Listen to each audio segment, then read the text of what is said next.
talla. Sí, en la quinta semana. Para confirmar que todo esté bien.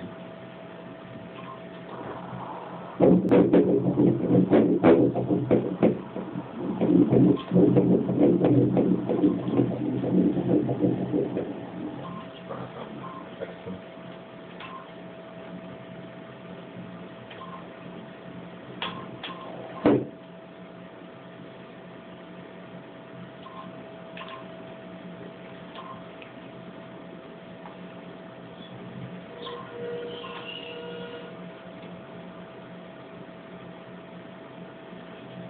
Bueno, pues está todo en orden. El embarazo progresa bien.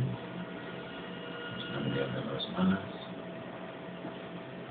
Y su frecuencia cardíaca es normal y el desarrollo de lo que podemos ver en la semana 9 está todo bien. ¿Vale? Ahora quedaremos para la primera ya importante, que es la de la semana 12. Es la primera de seguimiento normal de la gestación.